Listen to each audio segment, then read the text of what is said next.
नमस्कार, आप देख रहे हैं एनडीटीवी इंडिया और मैं हूं आपके साथ अनंत भट्ट। और बुलेटिन में सबसे पहले हम बात करेंगे पीएम मोदी के यूक्रेन दौरे की।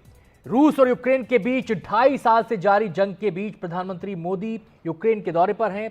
मोदी यूक्रेन के दौरे पर पहुंचने वाले पहले भारतीय प्रधानमंत्री हैं उसके गठन के बाद से। की पहुंचने पर भारतीय समुदाय के लोगों ने पीएम मोदी का स्वागत किया। पीएम मोदी ने फॉमिन बोटेनिकल गार्डन में महात्मा गांधी की कांस्य प्रतिमा पर श्रद्धांजलि अर्पित की। पीएम मोदी ने बापू की प्रतिमा की फोटो ट्वीट कर कहा कि बापू के आदर्श सार्वभौमिक हैं और लाखों लोगों को उम्मीद देते हैं। हम सभी उनके द्वारा मानवता के दिखाए गए मार्ग का अनुसरण करें। इसके बाद पीएम मोदी ने यूक्रेन के राष्ट्रपति वोलोदिमीर ज़ेलेंस्की से मुलाकात की। दोनों नेता गले मिले और पीएम मोदी ने ज़ेलेंस्की के कंधे पर हाथ रखा। दोनों नेता यूक्रेन के नेशनल म्यूजियम पहुंचे और जंग में मारे गए बच्चों को श्रद्धांजलि दी। यूक्रेन के दौरे पर जाने वाले पीएम मोदी पहले भारतीय प्रधानमंत्री हैं। 1991 में सोवियत संघ के टूटने के बाद यूक्रेन की स्थापना हुई थी। तब से लेकर आज तक कोई भी भारतीय प्रधानमंत्री यूक्रेन नहीं गया था। प्रधानमंत्री का यह दौरा इसलिए भी खास है क्योंकि फरवरी 2022 को रूस के हमले के बाद से अब तक नाटो देशों के अलावा किसी अन्य देश के नेता ने यूक्रेन का दौरा नहीं किया है। प्रधानमंत्री मोदी और यूक्रेन के राष्ट्रपति ज़ेलेंस्की के बीच बेलेंस्की पैलेस में अहम बैठक होगी। रूस यूक्रेन जंग पर पोलैंड के दौरे के दौरान पीएम मोदी ने कहा था कि इस संकट का समाधान जंग के मैदान से नहीं निकल सकता। किसी भी संकट में मासूम लोगों की जान की हानि मानवता की सबसे बड़ी चुनौती बन गई है। आपको बता दें कि पिछले महीने ही प्रधानमंत्री ने रूस का दौरा किया था। इस दौरान यूक्रेन जंग समेत कई अहम मुद्दों पर बातचीत हुई थी। पीएम मोदी के पुतिन से मिलने की यूक्रेन के राष्ट्रपति ने आलोचना की थी।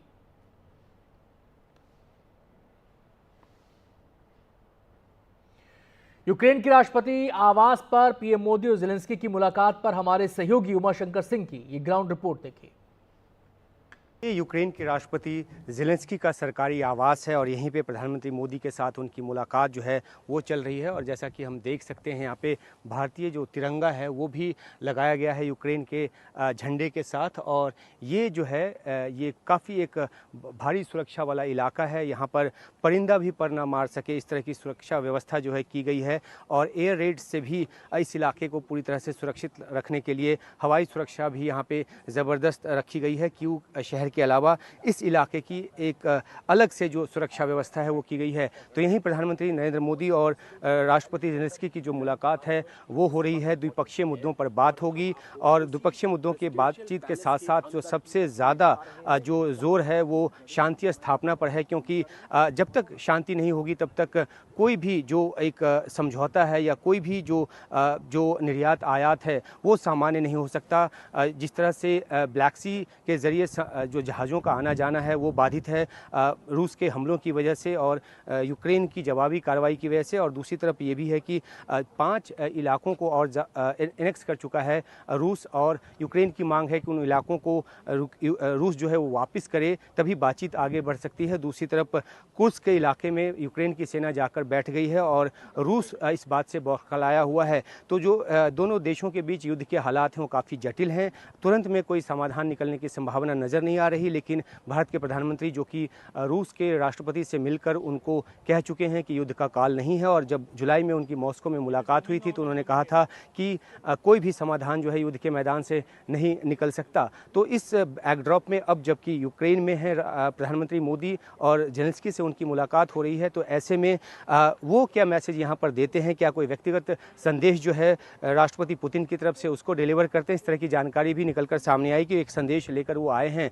तो जो एक बहुत ही जटिल स्थिति लग रही है, कोई समझौते की सूरत हाल नज़र नहीं आ रही। तो ऐसे में क्या कोई एक out of the box solution जाकर निकलता है या उस दिशा में कम से कम बात आगे बढ़ती है, उस पर निगाह जो है वो बनी रहेगी। और दूसरी अहम बात है कि जहाँ तक द्विपक्षीय रिश्तों की जो बात है वो द्विपक्षीय रिश्ते इस लिहाज से काफ़ी अहम है क्योंकि जो अगर टेक्निकल मिलिट्री एक कोऑर्डिनेशन और कोऑपरेशन की बात करें तो यूक्रेन के साथ भारत का लंबा एक सिलसिला रहा है।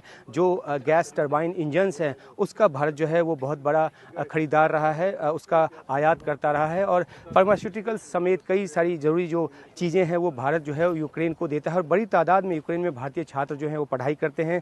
तो पीपल टू पीपल कॉन्टैक्ट के मद्देनज़र हो, व्यापार निवेश के मद्देनज़र हो, इन सब मुद्दों पर जो है द्विपक्षीय बातचीत में द्विपक्षीय बातचीत में इन मुद्दों पर जो फोकस है वो रहेगा। लेकिन कुल मिलाकर निगाह जो है वो इस बात पर कि शांति के मद्देनज़र क्या कुछ होता है और इसलिए ये मुलाकात काफ़ी अहम है। तो आपके लिए एक्सक्लूसिव यहाँ ज़ेलेंस्की के राष्ट्रपति ज़ेलेंस्की के सरकारी आवास कीव से आपके लिए रिपोर्ट लेकर आ रहा हूँ। Umashankar Singh, NDTV India. Ukraine दौरे पर पीएम मोदी ने भारतीय समुदाय के लोगों से भी मुलाकात की। पीएम मोदी से मिलने वाले कुछ भारतीयों से बात की हमारे सहयोगी उमाशंकर सिंह ने। प्रधानमंत्री नरेंद्र मोदी जब कीव स्टेशन से कीव के होटल पहुंचे तो भारतीय समुदाय के लोगों ने उनका स्वागत किया और ऐसे कई भारतीय जो हैं वो हमारे साथ यहाँ पे मौजूद हैं। प्रधानमंत्री से आपकी मुलाकात हुई तो क्या बात हुई? बात कुछ नहीं हुई, बस वो अंदर जब प्रवेश किए तो बस हाथ मिलाया और हालचाल पूछे कैसे आप लोग, बस। तो आप कितने साल से यहाँ रह रहे हैं? मैं यहाँ 25 साल से हूँ। आप यहाँ क्या काम करते हैं? मैं डॉक्टर हूँ। आप डॉक्टर हैं? जी हाँ जी। आप लोग स्टूडेंट हैं? आप स्टूडेंट हैं? तो आप किस उम्मीद से यहाँ पर आए थे और प्रधानमंत्री से जब आपका आमना सामना हुआ तो क्या कोई बात भी हुई? मैं बस कि हाथ मिलाएंगे, मैं फ़ोटो ले but it was like very fast, okay, so I can't do that. ठीक है, तो उम्मीद क्या है? It was like an overwhelming moment. जी, तो आप लोगों की उम्मीद क्या है? क्या इस दौरे से उम्मीद है? देखिए, उम्मीद यही है कि यूक्रेन में शांति आए और मोदी जी इस चीज़ को करा सकते हैं। सब लोग को ये विश्वास है। हम लोग यहाँ पर 33 साल से हैं खारकोव में।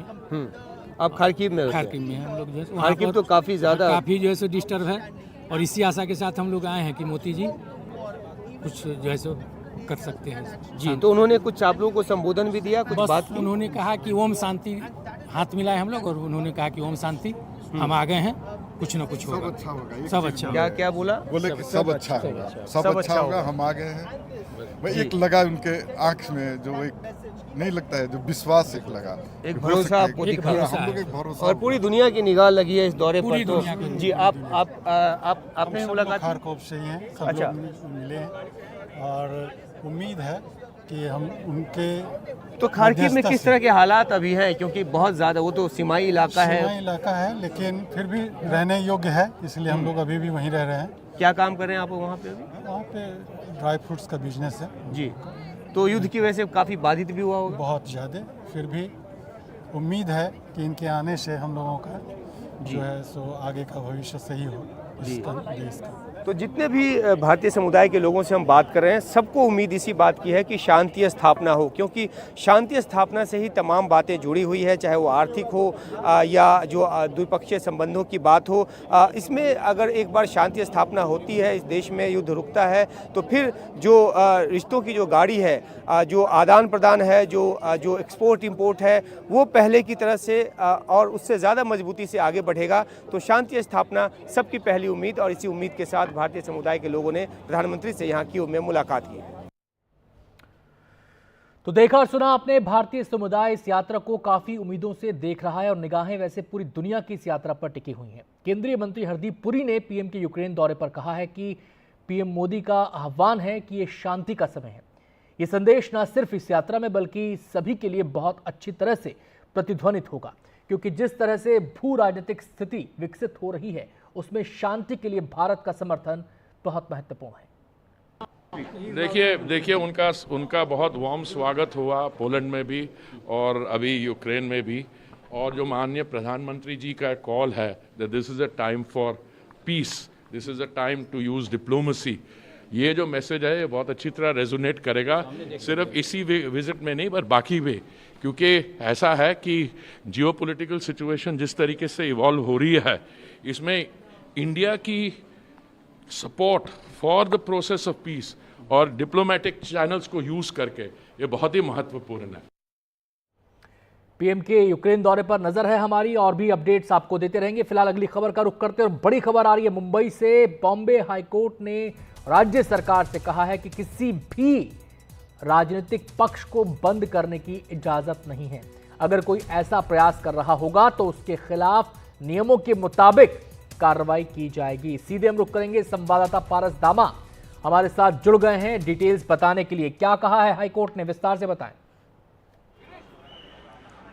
अनंत, बहुत महत्वपूर्ण फैसला ये सामने आया है क्योंकि जिस तरीके से पिछले कुछ समय में मुंबई में हालात बने हुए थे उसको देखकर जो है वो चिंता के विषय सामने आ रहे थे। ऐसे में जब से बदलापुर की घटना सामने आई है तब से अलग अलग तरीके से जो है वो पहले तो रेल रोको आंदोलन किया गया, उसके बाद जो है वो महाराष्ट्र विकास आघाड़ी जो कि शिवसेना, एनसीपी और कांग्रेस के साथ हैं, इन तीनों पार्टियों ने ये ऐलान किया था कि महाराष्ट्र में 24 तारीख को पूर्ण तरीके से बंद रखा जाएगा। उसको लेकर जो है जो दो पक्ष थे वो हाईकोर्ट पहुंचते हैं, माननीय हाईकोर्ट के समक्ष जो है कुछ महत्वपूर्ण पॉइंट्स जो हैं वो रखते हैं और उसके बाद माननीय बॉम्बे हाईकोर्ट है वो फैसला सुनाती है कि कोई भी राजनीतिक पक्ष जो है वो बंद नहीं बुला सकता और बंद अगर बुलाया जाता है तो जो कायदे कानून है उसके अंतर्गत जो है वो कार्रवाई की जाएगी। इस मामले में जो याचिकाकर्ता थे उन्होंने बॉम्बे हाईकोर्ट में 2 से 4 महत्वपूर्ण चीज़ें जो हैं वो सामने रखी कि जिस तरीके से बंद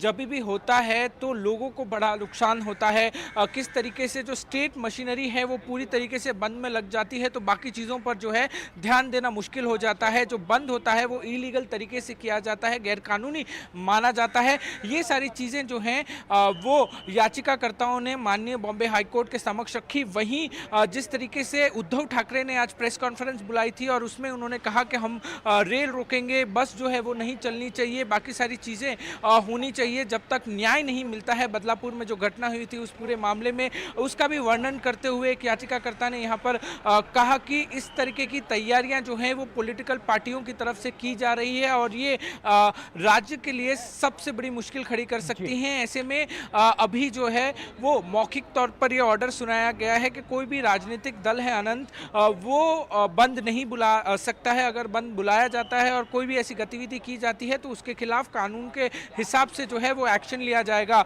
सबसे महत्वपूर्ण चीज़ ये है कि अभी 4:30 से 5 के आसपास जो है वो लिखित ऑर्डर माननीय बॉम्बे हाईकोर्ट द्वारा दिया जाएगा, मगर मौखिक तौर पर ये कह दिया गया है कि कोई भी राजनीतिक दल जो है वो बंद नहीं बुला सकता।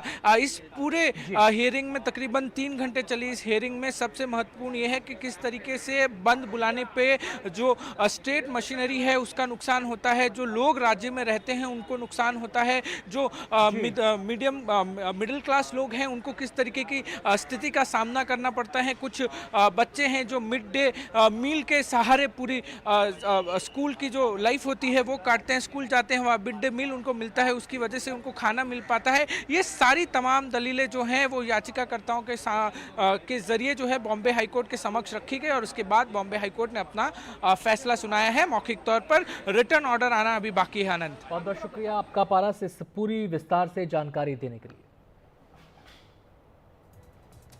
और अब वक्त होगा एक छोटे से ब्रेक का, जल्द लौटते हैं। आप देखते रहिए एनडीटीवी इंडिया।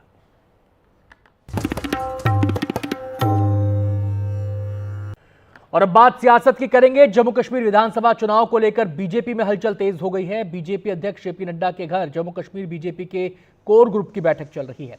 इसमें विधानसभा चुनाव के लिए उम्मीदवारों के नामों पर चर्चा हो रही है। बैठक में प्रदेश चुनाव प्रभारी राम माधव, जी किशन रेड्डी और प्रभारी महासचिव तरुण चुग समेत राज्य बीजेपी के बड़े नेता मौजूद हैं। कोर ग्रुप की बैठक में उम्मीदवारों के नामों पर चर्चा के बाद प्रधानमंत्री नरेंद्र मोदी की अध्यक्षता में होने वाली केंद्रीय चुनाव समिति की बैठक में ये नाम रखे जाएंगे। आपको बता दें कि जम्मू कश्मीर और हरियाणा में विधानसभा चुनाव की घोषणा हो चुकी है। जम्मू कश्मीर में 3 चरणों में विधानसभा चुनाव होने हैं। पहले चरण का चुनाव 18 सितंबर और दूसरे चरण का चुनाव 25 सितंबर और फिर 1 अक्टूबर को वोट डाले जाएंगे। 4 अक्टूबर को नतीजे आएंगे। सीधे हम रुक करेंगे, अखिलेश हमारे साथ जुड़ गए हैं विस्तार से जानकारी देने के लिए। अखिलेश, उम्मीदवारों के नाम पर चर्चा हो रही है, क्या एक ही लिस्ट में सभी उम्मीदवारों के नाम सामने आ सकते हैं या फिर बारी बारी से? ये इसी बात पर आज चर्चा बीजेपी अध्यक्ष जेपी नड्डा के घर पर एक कोर ग्रुप की बैठक अभी शुरू हुई है।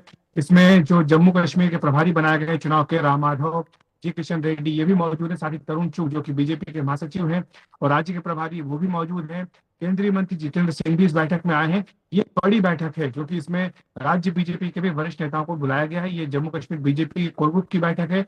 हमें बताया गया कि हर सीट के जो संभावित उम्मीदवार उनके नामों पर चर्चा होगी। 90 सीटें हैं विधानसभा में जहां पर के चुनाव होने हैं। बीजेपी जम्मू की तो सभी सीटों पर चुनाव लड़ेगी, लेकिन श्रीनगर जो घाटी है वहां पर देखना और कश्मीर की कितनी सीटों पर बीजेपी चुनाव लड़ती है, क्योंकि राम माधव जो कि प्रभारी बनाए गए हैं वो 2 दिन का दौरा करके श्रीनगर का वापस आए हैं। आज सुबह उन्होंने गृह मंत्री अमित शाह से मुलाकात की और इसमें बताया गया है कि विस्तार से चर्चा की गई है वहाँ की सुरक्षा हालात के ऊपर, जो बीजेपी के संभावित उम्मीदवार होंगे उनकी सुरक्षा को लेकर, और साथ ही ये भी कोशिश बीजेपी की होगी कश्मीर में जो छोटी पार्टियां हैं, निर्दलीय हैं, उनके साथ हाथ मिलाया जाए। किसी बड़ी पार्टी के साथ बीजेपी जम्मू कश्मीर में गठबंधन नहीं करेगी। बीजेपी की जो सारी उम्मीदें हैं वो जम्मू क्षेत्र से है। पिछले विधानसभा चुनाव में भी बीजेपी को यहाँ पर बड़ी कामयाबी मिली थी। बीजेपी को लगता है कि इस बार एक बार फिर उसके पास चांस है कि जम्मू में अपनी ताकत को बढ़ाए, ताकि श्रीनगर से, कश्मीर से अगर थोड़ी बहुत सीटें भी मिलती हैं तो उनको साथ में जोड़ करके अपनी सरकार बनाने की स्थिति हो। तो चुनाव से पहले क्या हो, चुनाव के बाद क्या हो, इन तमाम मुद्दों पर भी चर्चा की गई है। इसके साथ ही जैसा हमने कहा कि उम्मीदवारों के नामों पर भी चर्चा हो रही है। रविवार को प्रधानमंत्री नरेंद्र मोदी की अध्यक्षता में बीजेपी की केंद्रीय चुनाव समिति की बैठक होने जा रही है, जिसमें जम्मू कश्मीर के साथ साथ हरियाणा विधानसभा चुनाव के उम्मीदवारों के नामों पर भी चर्चा होगी। तो ये एक महत्वपूर्ण घटनाक्रम है जहाँ पर बीजेपी में जम्मू कश्मीर चुनाव को लेकर हलचल तेज हो गई है। बहुत बहुत शुक्रिया अखिलेश आपका इस पूरी जानकारी के लिए। अगली खबर का रुख करते हैं। आरोपी संजय रॉय ने पॉलीग्राफी टेस्ट के लिए हामी भरी। आरोपी संजय रॉय ने कोर्ट में पॉलीग्राफी टेस्ट के लिए हामी भरी है। जी हां, कोलकाता केस में मुख्य आरोपी संजय रॉय है, गिरफ्त में है और उससे लगातार पूछताछ हो रही है। साइकोलॉजिकल टेस्ट पहले हुआ था, अब पॉलीग्राफी टेस्ट की बात है और उसने हामी भर दी है। कोर्ट के सामने उसने हामी भरी है। उसका पॉलीग्राफी टेस्ट जल्द होगा। सीएफएसएल के एक्सपर्ट ये टेस्ट करेंगे। सीधे हम रुख करेंगे, संवाददाता मुकेश हमारे साथ जुड़ गए हैं। मुकेश, पॉलीग्राफी टेस्ट की चर्चा कई दिनों से हो रही है, कोई तारीख मुकर्रर हो पाई है क्या? कब तक हो सकता है? देखिए, सीबीआई ने आरोपी संजय राय को कोर्ट में पेश किया था और कोर्ट ने उससे पूछा कि क्या वो पॉलीग्राफी टेस्ट के लिए तैयार है, तो उसने कहा हाँ वहाँ वो तैयार है। इसके बाद कोर्ट ने पॉलीग्राफी टेस्ट की परमिशन दे दी है। हालांकि संजय राय को जेल भेज दिया गया है क्योंकि उसकी 14 दिन की रिमांड जो है वो खत्म हो गई थी। किसी भी आरोपी को 14 दिन तक रिमांड पर रख सकते हैं, तो उसकी पुलिस रिमांड जो है खत्म हो गई थी, तो उसको जेल भेज दिया गया है। लेकिन जो सीबीआई है वो उसको बहुत जल्दी ही जेल से लेकर आएगी और जो सीएफएसएल के एक्सपर्ट हैं वो संजय राय का पॉलीग्राफी टेस्ट करेंगे। इसके साथ में जो 4 ट्रेनी डॉक्टर हैं और जो संजीव घोष जो कि आरजीकर कॉलेज के पूर्व प्रिंसिपल हैं, इनके परमिशन कल मिल चुकी थी, तो इनके भी टेस्ट होंगे। अभी सीबीआई तय करेगी कि आखिर ये टेस्ट कहाँ कराने हैं।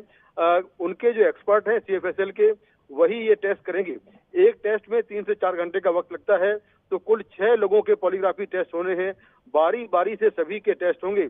ये टेस्ट किस समय होंगे और कहां पर होंगे, इसका जो प्रोसेस है वो सीबीआई इसको तय कर रही है और बहुत जल्दी ही इनके पॉलीग्राफी टेस्ट जो है वो किए जाएंगे। जी शुक्रिया मुकेश आपका इस जानकारी के लिए। कोलकाता में ट्रेनी डॉक्टर के रेप और मर्डर केस की आज भी कॉलेज के पूर्व प्रिंसिपल संदीप घोष से सीबीआई पूछताछ कर रही है। कल भी सीबीआई ने 10 घंटे से ज़्यादा पूछताछ की थी। अब तक पिछले 7 दिनों में 88 घंटे से ज़्यादा सीबीआई पूछताछ कर चुकी है। घोष से कल सीबीआई को कोलकाता हाईकोर्ट से संदीप घोष और पीड़िता के बाकी 4 साथी डॉक्टरों के पॉलीग्राफ टेस्ट की भी परमिशन मिल गई है। ये पॉलीग्राफी टेस्ट आज से शुरू होंगे। वहीं कोलकाता की सियालदा कोर्ट को शाम 5:30 बजे से पहले संजय रॉय के पॉलीग्राफी टेस्ट का फैसला देना है।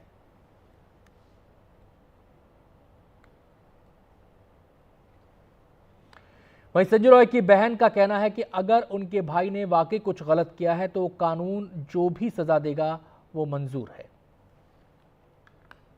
संजय ने जो घटना की है, आपको उसके बारे में मालूम चला होगा, क्या कहना है आपका इस पर? हम तो टीवी पे देखे, क्या बोले, तो बहुत गलत काम है। अच्छा, बहुत गलत काम है, ऐसा नहीं होना चाहिए। अच्छा, किसी लड़की के साथ भी ऐसा। अच्छा। तो संजय के बारे में क्या जानती हैं आप? क्या किस तरह का वो शख्स है? आप उनकी बहन हैं, क्या पहले भी कोई इस तरह की शिकायतें आई हैं? देखिए, पहला बात है कि 17 साल हो गया मेरे शादी के, तो पिताजी के वहाँ जाना आना कुछ नहीं था। अच्छा। कोई कांटेक्ट नहीं था, कोई बातचीत नहीं, कुछ मतलब रिलेशन ही नहीं था। तो इसलिए तो उस तरह से भाई को मैंने देखे भी नहीं, तो बता भी नहीं सकती। तो रिलेशन क्यों नहीं रहा आपका? पापा ये शादी के लिए राजी नहीं थे। अच्छा। वो पहले ही बोले थे शादी के पहले कि अगर यहाँ शादी करती हूँ तो कोई रिलेशन नहीं रखेंगे, इसलिए वो कभी रिलेशन भी नहीं रखे। अच्छा। कोई मेरे रिलेटिव कोई आया भी नहीं, मैं भी नहीं कभी गई। अच्छा, संजय की कितनी शादियां हुई थी, कोई जानकारी है आपको? देखिए हम मुझे जहाँ तक पता है 2 शादी, 2 शादी के बारे में मुझे पता है, क्योंकि 2 ही वाइफ को हम कभी बाहर गए हैं तो 2 वाइफ को ही देखे हैं। अच्छा, क्या वो अपनी पत्नी को भी तंग करता था? देखिए पहला बात तो बातचीत था नहीं, और घर ये देख रहे इतने दूर पे है। अब घर पे अगर कुछ होता है, बड़ा कुछ ना हो तो पता नहीं चलता है, मगर घर पे कुछ होता है तो मुझे तो ऐसा कुछ पता नहीं। आपकी माँ अभी हैं, आप अपनी माँ से मुलाकात जाती हैं मिलने कभी? नहीं, कभी नहीं, 17 साल से कभी नहीं गई। ऐसे कभी कदार रास्ता पे गए अगर देखा हो गया, वो तो मतलब 10 साल तक तो सोचिए कुछ भी नहीं, देखने से मैंने वो देखा देखी भी नहीं, कुछ 3 साल से रास्ता पे देखा होने से कहाँ जा रही है, हंसे थोड़ा बस यहीं तक। तो जब आपको मालूम चला कि संजय ने ऐसा कर दिया है, उसको अरेस्ट किया गया है, आपको कभी लगा कि संजय ऐसी भी घटना कर सकता है? देखिए एक बहन है, ऐसा तो लगता नहीं है, मगर टीवी पे जो देख रहे हैं, अब क्या बोले, टीवी में जो देख रहे हैं उसे वहाँ से पाया गया, तो मुझे भी नहीं पता, मैं भी तो शौक में हूँ ना कि क्यों ऐसे किया, किस लिए किया, मतलब मुझे भी नहीं कुछ समझ आ रहा है क्यों किया वो। आपकी 4 बहनें हैं, चारों की शादियां क्या संजय ने की थी, आपके फादर ने की थी? नहीं, मेरे शादी में तो मेरे पापा राजी भी नहीं थे, तो मेरे अरेंजमेंट जितना जो करने का सब मेरे ससुराल वाले नहीं किए थे। ठीक है, बाकी लोगों का? एक बहन की शादी तो पापा थे तभी हुए हैं। ठीक है, और उसके बाद तो पापा का देहांत हो गया था। फिर संजय ने की शादी है? हाँ। अच्छा, तो अभी इतनी बड़ी घटना हो गई है, उस पर एक लड़की की मर्डर और रेप के आरोप लगे हैं, क्या आप मांग करती हैं, क्या आपकी संजय को सज़ा मिले या आपको लगता है कि वो निर्दोष है? देखिए एक बहन तो कभी बोलेगी नहीं कि ऐसा हुआ, मगर जो टीवी में अब सच किया है वो तो मुझे नहीं पता ना। अगर वो किया है ऐसा काम तो बहुत गलत काम किया, तो आप सरकार आइन जो उसे सज़ा दे मंजूर है, क्योंकि मुझे भी नहीं पता कि वो क्या किया नहीं किया, क्यों किया, तो कुछ पता नहीं ना। रेप मर्डर के मुख्य आरोपी संजय रॉय की सास का कहना है कि संजय ने 2 शादी की, उसकी दूसरी पत्नी का कैंसर का शिकार होकर शादी के कुछ महीने बाद ही निधन हो गया था। संजय की सास का कहना है कि संजय की पहली पत्नी छोड़कर चली गई थी और उनकी जो बेटी संजय की दूसरी पत्नी थी उसके साथ शादी के कुछ महीने बाद से शराब पीकर संजय मारपीट करता था। संजय की सास के साथ खास बातचीत की हमारे सहयोगी मुकेश सिंह सेंगर ने। संजय की एक पत्नी की कैंसर से मौत हो गई थी।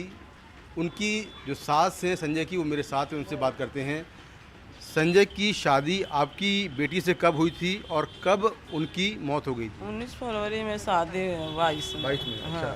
और 2023 में वो अच्छा खत्म हो गई। अच्छा, तो अभी जो संजय का नाम आ रहा है कि उसने एक लड़की की रेप कर दी है, हत्या कर दी है, उस पर क्या कहना है आपका? हम क्या कहेंगे उसमें, हम क्या कहें, कुछ करने वाला, हम बोलने वाला कैसे बोलेंगे, क्या किया नहीं किया, हम देखा ना उना, हम तो सुन रखा नहीं। संजय का बर्ताव कैसे था, आपकी बेटी के साथ कैसा बर्ताव था उसका? ऐसा ठीक ही था, पी खा के कभी मार मुर देता था, बात हुआ था। बेटी को मारता था? हाँ, कभी कदाल पी के रहता है तो मार देता है बस। अच्छा, क्यों मारता था? अब पी खा के उल्टा पुल्टा बोल देगा, यदि लड़की तो आदमी है तो मार भी करेगा। अच्छा, बस और कुछ तो हम जानता नहीं। तो संजय की क्या और भी शादियां हुई थी?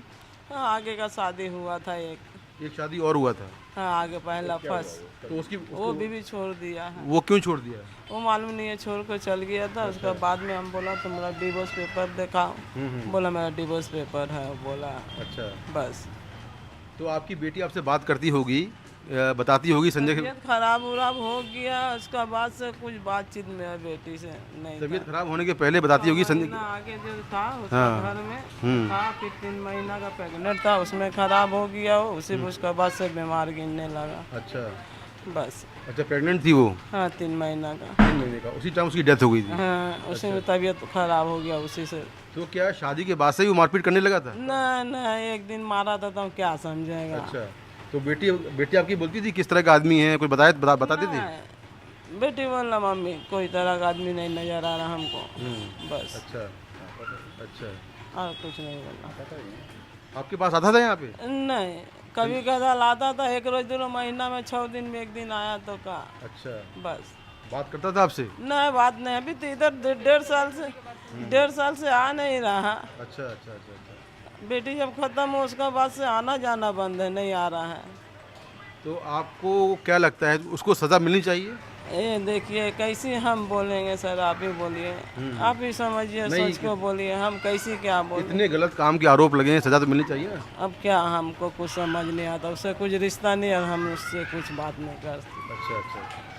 तो ये घर में कोठी बारी में काम करते हैं तो खाते हैं बस, और कुछ बात नहीं है हमसे।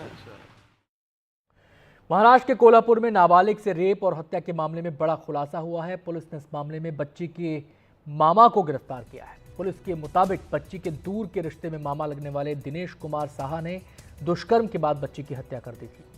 बच्ची 2 दिन पहले लापता हुई थी और कल उसका शव गांव के खेत से मिला था। जिले के पुलिस अधीक्षक महेंद्र पंडित के मुताबिक कुल 6 संदिग्धों से पूछताछ हुई और 9 सीसीटीवी फुटेज की छानबीन के बाद आरोपी को गिरफ्तार किया गया। आरोपी 3 महीने से बच्ची के परिवार के साथ ही रह रहा था। दिल्ली के शाहबाद डेरी इलाके में 4 साल की मासूम बच्ची को अगवा कर दुष्कर्म करने का मामला सामने आया है। पुलिस ने शिकायत के आधार पर आरोपी को गिरफ्तार कर लिया है। जानकारी के मुताबिक पड़ोस में रहने वाले एक व्यक्ति ने चॉकलेट देने के बहाने बच्ची को अगवा किया और फिर उसके साथ दुष्कर्म किया। वारदात को अंजाम देने के बाद आरोपी बच्ची को घर के पास छोड़कर वो फरार हो गया। वहीं घटना से आक्रोशित परिजनों ने आरोपी के घर को आग के हवाले कर दिया। मामले की गंभीरता को देखते हुए इलाके में पुलिस बल को तैनात किया गया है। फिलहाल इलाके में शांति है। इस मामले पर और जानकारी दे रहे हैं हमारे संवाददाता पल्लव मिश्रा। इस वक्त हम हैं दिल्ली के शाहबाद डेरी इलाके में, जहां पे 21 तारीख को एक 4 साल की बच्ची को पहले किडनैप किया जाता है और फिर उसका यौन उत्पीड़न किया जाता है। आप तस्वीरों में देख रहे होंगे, ये वो घर है जो आरोपी का बताया जाता है और घटना के बाद जैसे ही यहाँ के स्थानीय लोगों को जानकारी होती है वो गुस्सा कर उसके घर को जला देते हैं। और फ़िलहाल यहाँ पे जो बारिश हुई है दिल्ली में, उसके बाद की स्थिति बद से बदतर हो गई है। लेकिन गुस्साई भीड़ ने यहाँ पे आरोपी का घर जला दिया और फिलहाल मामला संज्ञान में आने के बाद पुलिस ने आरोपी को पकड़ लिया है। आरोपी ढाबे में काम करने वाला बताया जा रहा है और उसको गिरफ्तार करके आज कोर्ट में उसको पुलिस पेश करेगी, जिसके बाद वहां से उसे जेल भेज दिया जाएगा। लेकिन इस घटना के बाद यहां लोगों में बहुत रोष है और वो आरोपी को कड़ी से कड़ी सजा देने की मांग कर रहे हैं। नई दिल्ली से कैमरा पर्सन स्टीफेंस के साथ पल्लव मिश्रा, NTV इंडिया। दिल्ली के लाजपत नगर समाज कल्याण विभाग के कार्यालय पर वृद्धावस्था पेंशन को लेकर बीजेपी नेता रमेश पिधूड़ी ने 300 बुजुर्ग महिलाओं के साथ विरोध प्रदर्शन किया। प्रदर्शन में बीजेपी के प्रदेश अध्यक्ष वीरेंद्र सचदेवा भी शामिल हुए। इस दौरान उन्होंने केजरीवाल सरकार पर निशाना साधा। साथ ही उन्होंने कहा कि ये बीजेपी की जीत है कि 24 घंटे में उनको पेंशन रिलीज करनी पड़ी। 3 दिन पहले हमने इसको लेकर दिल्ली सरकार को नोटिस जारी किया था। क्या मांगे हैं सरकार से आप? हमको यही चाहिए, पेंशन चाहिए हमको। कब से नहीं मिला है पेंशन? अरे नहीं बेटा, नहीं बनी नहीं थी, नहीं बनवाना है हमको। नहीं, अभी तक कोई सरकार से मदद नहीं? कुछ कोई नहीं। हमने 2-3 चक्कर बोले भी थे तो कहे नहीं बन रही है, नहीं बन रही है। क्या मांगे सरकार से? पेंशन भी ना आ रही, हमने तो खूब मांगा, हमें ना दिया कुछ भी। बीवी कुछ भी नहीं दिया? कुछ नहीं, किराए पर हैं, झाड़ू पोछा कर रहे हैं, पेट भर रहे हैं। हमारा दुर्गा देवी नाम है। और क्या नाम है बेटा, मैं बेटी की गुजारा करती हूँ। मेरी जो है पेंसिल अप्रैल से बंद है, उसी से गुजारा। पहले बेटा बड़ा था, वो खत्म हो गया। एक बेटा वो कुछ देता होता है नहीं कोई चीज, तो फिर मैं कहाँ से गुजारा करूँ? और बेटी की कब तक गुजारा करूँगी ये बताओ। तो आज अतिशी ने बोला है कि बुजुर्गों को पेंशन मिल जाएगी, एक बड़ी खुशखबरी है, उसके बारे में आपका क्या कहना है? हम तो सोचते हैं अच्छी बात है, मिल जाए तो हम इसी के लिए तो आए हैं। आपके खाता में पैसा आएगा तब विश्वास करेंगे आप? हाँ, खाता में आएगा जब ही तो, फिर कैसे करेंगे? 8 महीने हो गया, 8 महीने हो गई, दूसरी साल लग गई, दूसरी हम पैसा ना आया पेंशन का एक भी। अन्य कहता आ रही है ना आ रही, और किराए पे रह रहे हैं यहाँ। क्या समस्या है आपकी और कब से? मेरे 10 साल 12 साल हो गए बेटा, मेरे बेटा नंबर अभी तक कोई पेंशन नहीं मिला। झाड़ू पोछो करके गुजारो कर रहे बेटा, मेरी पेंशन बननी चाहिए। सर, आज इस धरना के पहले ही अतिशी ने हमें ये अनाउंसमेंट किया है कि जो पेंशन हो जाएगी, उस बारे में आपका क्या कहना है? हमने परसों समाज कल्याण निदेशालय को एक नोटिस दिया था कि 24 घंटे में इन बुजुर्गों की पेंशन बहाल करो, नहीं तो हम आपका घेराव करेंगे, ईंट से ईंट बजाएंगे। और मैं इस भारतीय जनता पार्टी की जीत मानता हूँ, अपने कार्यकर्ताओं की जीत मानता हूँ। इन जितने भी वरिष्ठ लोग आए हैं, इनका आशीर्वाद है। इस भ्रष्टाचारी सरकार को झुकना पड़ा है। 8-8, 10-10 महीने से पेंशन नहीं दे रहे हैं। अपना शीश महल बनाने के लिए पैसे हैं, एक बोतल के साथ दूसरी बोतल बांटने के लिए पैसे हैं। लेकिन ये जो बुजुर्ग लोग हैं, जिनकी छोटी छोटी ज़रूरतें होती हैं, उसकी पेंशन इन्होंने बंद कर रखी थी। आज अगर हमारे इस दबाव के कारण वो इस पेंशन को लागू कर रहे हैं, तो मैं इन बुजुर्गों का आशीर्वाद मानता हूँ और ये कहता हूँ कि हर वो मांग बुजुर्गों की जो दिल्ली की जनता का हक है, वो इस सरकार से हम लेकर रहेंगे। आज पहला नेशनल स्पेस डे है। आज से ठीक 1 साल पहले यानी 23 अगस्त 2023 को भारत चंद्रमा के दक्षिणी ध्रुवीय क्षेत्र में पहुंचने वाला पहला देश बन गया था। चंद्रयान 3 मिशन के विक्रम लैंडर ने चंद्रमा की सतह पर सॉफ्ट लैंडिंग की थी। इस उपलब्धि के बाद प्रधानमंत्री मोदी ने स्पेस डे मनाने की घोषणा की थी। नेशनल स्पेस डे 2024 की थीम है touching lives while touching the moon, India space saga. Delhi के भारत मंडपम में इसे सेलिब्रेट किया जा रहा है। जैसा कि आप सब जानते हैं कि आज से ठीक 1 वर्ष पूर्व चंद्रयान 3 भारत के मिशन ने इतिहास रचा था और दुनिया को चकाचौंध कर दिया था। और हालांकि हमारे इसरो की स्थापना मुश्किल से 50 वर्ष पूर्व हुई सन 1969 में, जबकि अमेरिका ने पहला मानव चांद की धरती पर उतारा था, नील आर्मस्ट्रांग। लेकिन उसके बावजूद हमारे वैज्ञानिकों की प्रतिभा और उनकी योग्यता, उनकी प्रतिबद्धता, उनके परिश्रम का कमाल है कि साउथ पोल पर पहुंचने वाले मिशन हिंदुस्तान का था। और मैं ये कहूंगा कि इसकी सबसे अधिक यदि श्रेय जाता है तो प्रधानमंत्री मोदी जी को। 60-70 वर्ष तक हमारा अंतरिक्ष का क्षेत्र साधनों के अभाव तले काम करता रहा। मोदी जी ने क्रांतिकारी निर्णय लेते हुए इसको उन बंदिशों से आज़ाद किया, पब्लिक प्राइवेट पार्टिसिपेशन की अनुमति दी और उसके प्रमाण आपके सामने हैं। इस मौके पर ISRO chief doctor S Somnath ने एनडीटीवी से खास बातचीत में 2040 तक चंद्रमा पर किसी भारतीय को उतारने का वादा किया। इस मिशन के ट्रायल के तौर पर चंद्रयान 4 चंद्रमा पर शिव शक्ति पॉइंट पर जाएगा और वापस आएगा। इसके बाद मानव मिशन भेजा जाएगा। पिछले साल एक बड़ा कारनामा किया भारत ने, जब भारत का चंद्रयान 3 से विक्रम लैंडर शिव शक्ति पॉइंट पे बिल्कुल मक्खन की तरह लैंड किया। इसरो का बड़ा अचीवमेंट था। भारत के प्रधानमंत्री नरेंद्र मोदी ने उसको नेशनल स्पेस डे डिक्लेयर किया और अब उस स्पेस डे को सेलिब्रेट किया जा रहा है। मेरे साथ हैं doctor S Somnath, chairman Indian space research organisation. Doctor Somnath, ये स्पेस डे शिव शक्ति पे सॉफ्ट लैंडिंग के सेलिब्रेशन का ज़रूर एक साल बाद ये हमारा पहला स्पेस डे है, नेशनल स्पेस डे, जो अगस्त 23 में चंद्रयान विक्रम लैंडर ने सॉफ्ट लैंड किया चांद में के साउथर्न हाफ पोल के पास। तो जब शिव शक्ति पॉइंट पे, जब नाम नहीं दिया था शिव शक्ति, जब 23 अगस्त को लैंड हुआ शाम को 6:00 पे, आपको कैसा लगा था? मैं बहुत खुश था, पर मैं बहुत खुश था कि मेरे साथियों जो उसमें काम किया है तो हर्षोन्माद में लगा उसी समय कि हमारे साथ साथ था हमारा प्राइम मिनिस्टर भी ऑनलाइन था उसी समय। सो सबके ये प्राउड मोमेंट था। आने वाले टाइम में क्या हम चांद पे दोबारा जाएंगे? क्या मिशन है, क्या करेंगे? हमारा ये प्लान कि हम आफ्टर दिस चंद्रयान 3 का सक्सेस के बाद जो प्राइम मिनिस्टर ने एक विजन भी दिया हमको कि हम एक दिन भारतीय वासी को चांद में ले जाए, भेजेंगे चांद पे और वापस लाएंगे ये 2040 में। सो उसकी तैयारी करना है। उसकी तैयारी कई तरह की करना है। हमारा एक मिशन था चंद्रयान 3, वो अब चंद्र में तक गया, वापस नहीं आया। उसके वापस लाने में कई टेक्नोलॉजी का प्लानिंग करना चाहिए। सो चंद्रयान 4 ऐसा एक मिशन के ये उसके एक स्केल मॉडल है जो हम 2040 में जो ह्यूमन बीइंग के साथ करूँ उसके स्केल मॉडल होते हैं। सो वहाँ जाके सैंपल कलेक्ट करके वापस धरती में आना है। सो इस मिशन है चंद्रयान 4।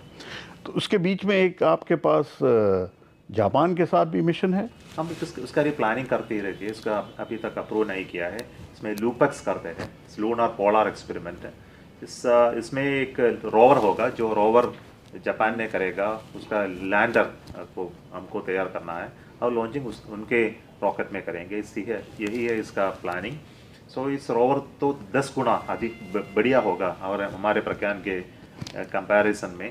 तो पोलर साइड में जाएंगे, कई एक्सपेरिमेंट करेंगे, वाटर पानी का खोज करेंगे और लाइफ का ट्रेस करेंगे। सो इसका है एक्सपेरिमेंट का उद्देश्य। ये चंद्रयान 4 दोबारा शिव शक्ति पॉइंट की तरफ ही जाएगा। मेरा सोच है कि ऐसा बहुत अच्छा होगा वहाँ फिर एक बार भी जाएं कि हम वहाँ साइंटिफिक स्कोप बहुत अधिक है कंपेयर टू इक्वेटोरियल रीजन। तो इसलिए हमको हमारा जो मिशन चंद्रयान 4 करेंगे वहाँ ही जाना है। तो इतना मुश्किल भी है वहाँ जाना, तो इसलिए मोस्ट चैलेंजिंग भी है। और अब बात फिल्मों की। सलमान खान और भाग्यश्री की ब्लॉकबस्टर फिल्म मैंने प्यार किया एक बार फिर बड़े पर्दे पर रिलीज हो गई है। बतौर लीड एक्टर सलमान खान की पहली फिल्म थी। सूरज बड़जात्या के निर्देशन में बनी ये फिल्म 80 के दशक की सबसे ज़्यादा कमाई करने वाली फिल्म बन गई थी। प्रेम के किरदार में सलमान खान और सुमन की भूमिका में भाग्यश्री की अदाकारी ने लोगों का मन मोह लिया। इस साल फिल्म को रिलीज़ हुए 35 साल पूरे हो गए हैं, इसलिए इसे दोबारा रिलीज़ किया जा रहा है। सीधे हम रुक करेंगे, हमारे साथ प्रशांत जुड़ गए हैं इस पर और बातचीत करने के लिए। प्रशांत, दोबारा फिल्म को रिलीज़ किया जा रहा है, नॉस्टैल्जिक आप भी फील कर रहे होंगे क्योंकि आप भी उस समय स्कूल में रहे होंगे, हम भी उस समय स्कूल में ही थे। लोगों के बीच क्या रिस्पांस देखने को मिल रहा है?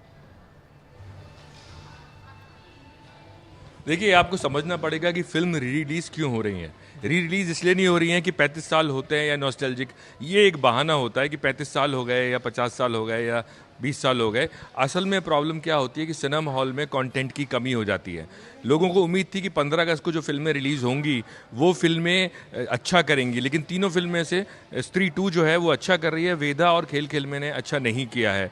तो ऐसे में क्या है, दर्शकों को वापस खींचने के लिए सिनेमा हॉल में फिल्मों को री रिलीज़ किया जाता है। इससे पहले मैंने प्यार किया से पहले हम आपके हैं कौन भी रिलीज़ हुई है, उस करीब 8 फिल्में हैं जो री रिलीज़ हुई हैं, जिनमें पार्टनर है, रॉकस्टार है, कॉकटेल है, राजा बाबू है। ये सारी फिल्में जो ब्लॉकबस्टर थीं वो सारी फिल्में रिलीज़ हो रही हैं और हुई हैं पीछे।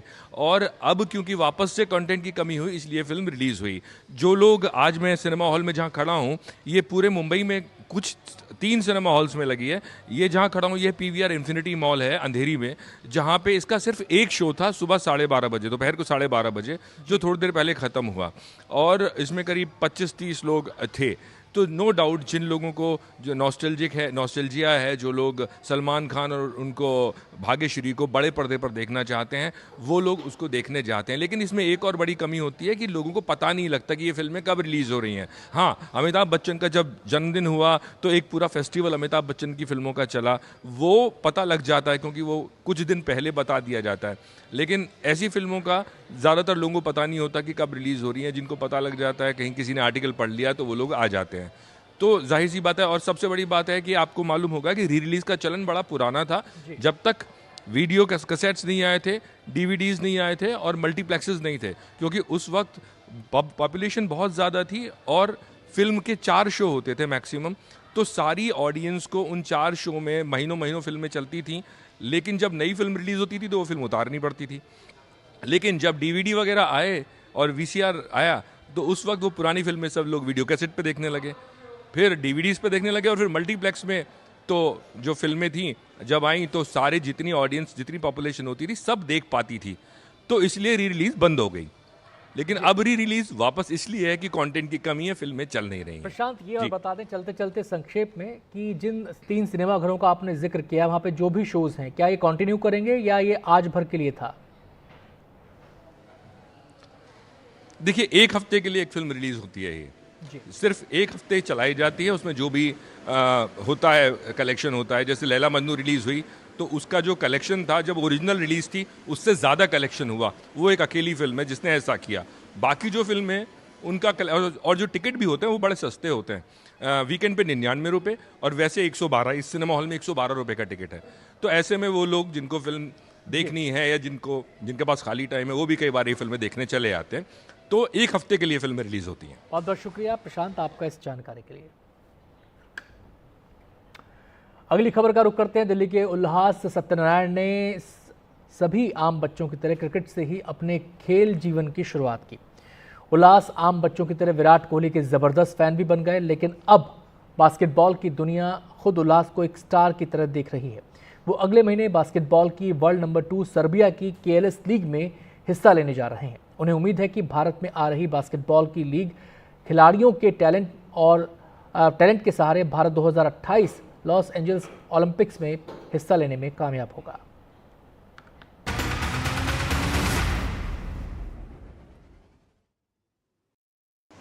पेरिस ओलंपिक्स में मनु भाकर ने डबल मेडल जीता, तो उनके कोच ने एक शिकायत की जसपाल राणा ने कि ओलंपिक से ठीक 6 महीने पहले और फिर 2 महीने बाद हम भूल भी जाते हैं। और ये तो उन खेलों के हैं जहाँ पे हम पदक जीतते हैं। कुछ ऐसे खेल हैं जैसे बास्केटबॉल, ओलंपिक में हिस्सा लिया है इस गेम ने, लेकिन इसकी बात बहुत कम होती है। ये हाशिए पे ये गेम है। लेकिन हमारे साथ एक खिलाड़ी हैं जो भारत के लिए खेलते हैं और पहले खिलाड़ी हैं जिन्हें यूरोप में जो लीग हो रही है, जैसे आईपीएल है, इंडियन प्रीमियर लीग जो भारतीय क्रिकेट लीग है, उस तरह की लीग में इन्हें खेलने का मौका मिल रहा है। सबसे पहले उल्लास सत्यनारायण है इनका नाम। उल्लास, पहले तो स्वागत है आपका। और सबसे बड़ी बात ये जो है, आप जिस लीग में खेलने जा रहे हैं वो एक तरह का सर्बिया में जा रहे हैं और सर्बिया वर्ल्ड की नंबर 2 कंट्री है। सर, ये जो केएलएस लीग है, ये सर्बिया, अभी आपने देखा होगा यूएसए बस जीते रहेगी, ब्रॉन्ज मेडल है, सेकंड है। Sir, one of the top leagues है इन यूरोप। एंड उसमें ये है कि मैं 3 साल से यूरोप में खेल रहा हूँ और ये मेरा तीसरा साल है कि मैं सर्बिया में खेलने जा रहा हूँ। तो सर, ये अपने आप में एक बहुत बड़ी बात है कि मेरे को ऐसा मौका मिला है वहाँ खेलने के और दिखाने के लिए कि इंडियंस भी हाईएस्ट लेवल पे बास्केटबॉल खेला जा सकता है और बाकी स्पोर्ट भी इंडिया में ग्रो कर रहे हैं। ये एक प्रूफ है उसका। सर, एक और बहुत अहम बात है, जो आपकी हाइट 6.1 है, लेकिन ना ये जो जिस भूमिका में करते हैं, बास्केटबॉल में एक खिलाड़ी इसी साइज़ का होता है और वो पूरा टीम गेम चलाता है। एक तरह से प्ले मेकर, अगर आप फुटबॉल की बात करें, हॉकी की बात करें, तो प्ले मेकर की भूमिका निभाते हैं। आपके लिए मतलब आपको कैसे किसी सर्बिया की लीग ने चुना? मेरा जो जर्नी था वो यूनिवर्सिटी लेवल पे यूके में खेल रहा था, ब्रिटेन में, और वहाँ कैप्टन रहा मैं वहाँ 2 साल और वहाँ चैम्पियनशिप जीती। तो वो क्योंकि वो हाईएस्ट लेवल पे खेला मैं इंग्लैंड नेशनल बास्केटबॉल लीग, तो उन लोगों ने भी देखा कि भाई ये कैलिबर प्लेयर, बहुत हाई लेवल कैलिबर प्लेयर है, तो ये इसे लिया जा सकता है यूरोपियन लीग्स में भी। और उसके बाद मैं अपनी कंट्री के लिए खेला, वर्ल्ड कप क्वालिफायर एक पूरा साल कंट्री के लिए दिया और खेला। और करंटली भी अभी माल्टा खेला, अब मैं जा रहा हूँ सर्बिया खेलने। क्योंकि में कुछ बहुत बड़े नाम भी, अजमेर, सतनाम, इन जैसे जो लोग हैं जो NBA तक।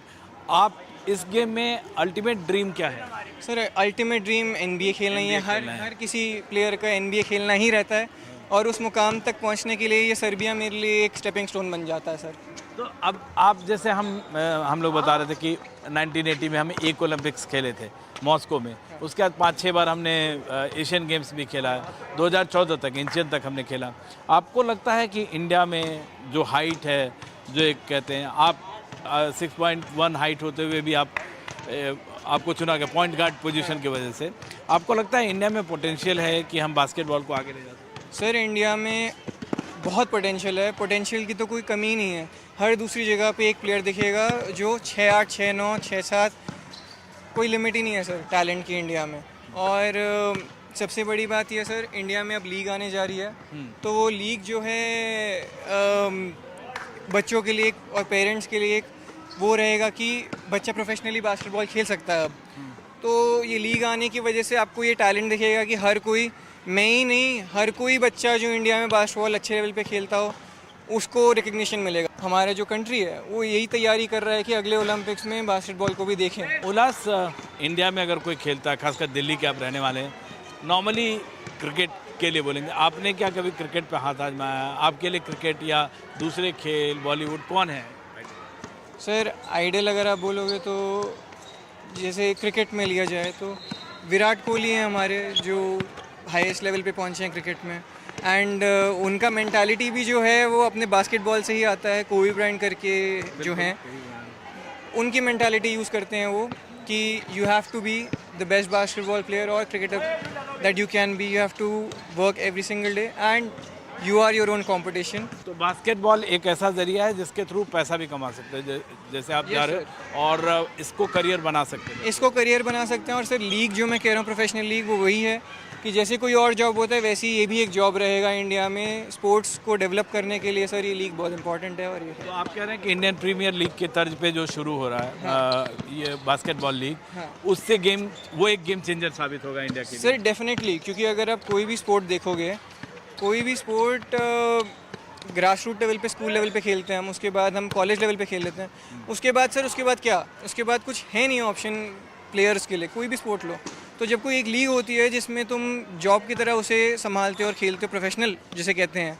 रहते हो, तो सर उसे एक अलग तरीके से फोकस से तुम खेलते हो और रहते हो, और इवेंचुअली वो ट्रांसलेट होता है, हमारे देश में टॉप प्रोस्पेक्ट बनते हैं उसी लीग से। तो बास्केटबॉल की दुनिया भारत में बदल रही है, और उल्लास जैसे खिलाड़ी हैं और टीम अच्छी बन रही है, लीग आ रही है, और उल्लास जैसे कह रहे हैं कि ओलंपिक्स तक वे जाएंगे, और शायद तब बास्केटबॉल को उसका ड्यू मिल पाएगा। दिल्ली से विमल मोहन, NDTV इंडिया।